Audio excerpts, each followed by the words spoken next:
Hey, this is Eric at TechnoRV, and this is the learning series for the Garmin RV 780. And in this video, I'm going to show you your startup setup right when you turn the unit on. You're going to get to this screen, and it's basically just going to ask you for your location. And we'll just go ahead and say United States here. Language, we'll just go ahead and say American English.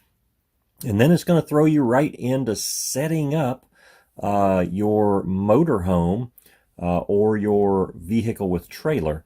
So let's go ahead and do that. Now the car, you're just going to leave that alone because that's just going to be a standard passenger vehicle and there's really nothing to do there.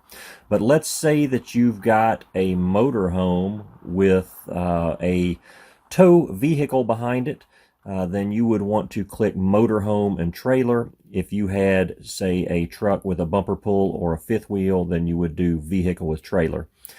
So let's go ahead and do motorhome with trailer as if we had a motorhome with, and we're pulling, say, a Jeep behind it. So in this case, we would just go ahead and click trailer for the Jeep. And then it's going to ask you for your height.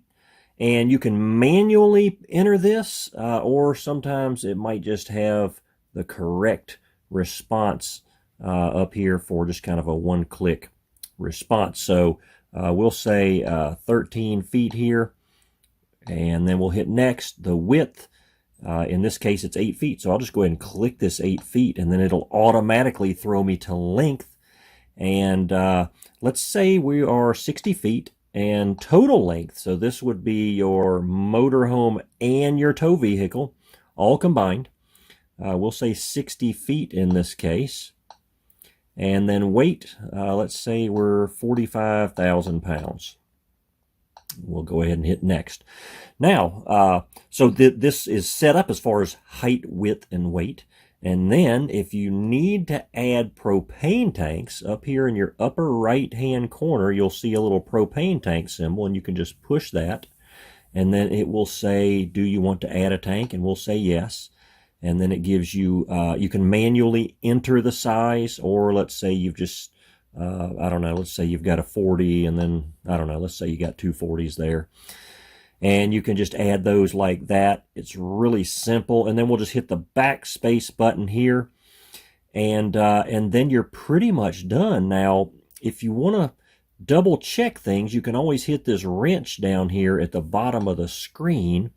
And you can see it's got our information here. And there's one more piece of information you might be interested in, and that's this max speed.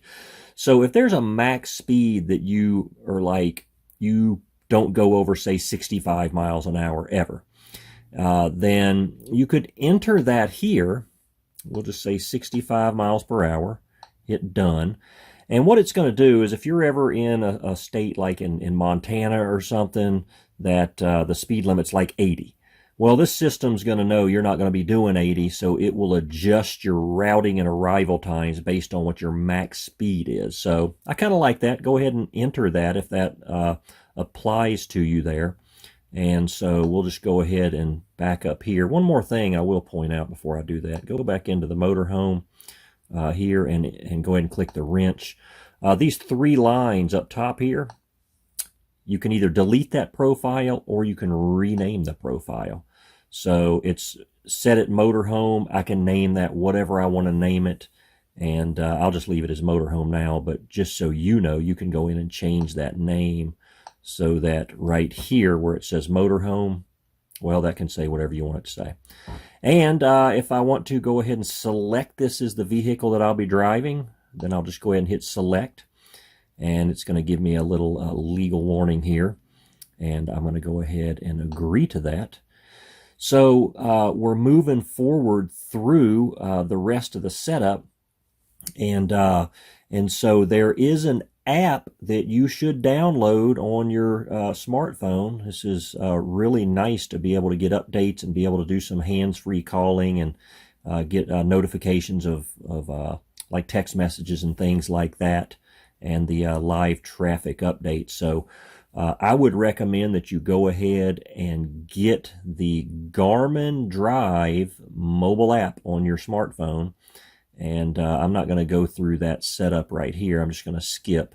But I do highly recommend that you get that and then Bluetooth your phone to this unit here so that you can get all of that. And it is very nice there. This is connecting to Wi-Fi.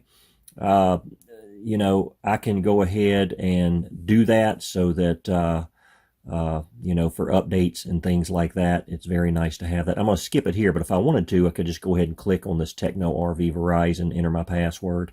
You can do that if you'd like. I'm going to skip past it. And then it kind of brings us to this screen here, which is where I'm going to end this video, because the completing the setup just basically takes us back through, hey, do you want to Bluetooth with the app and all that kind of the things I just kind of skipped over. If I hadn't skipped over those, then I wouldn't need to complete that.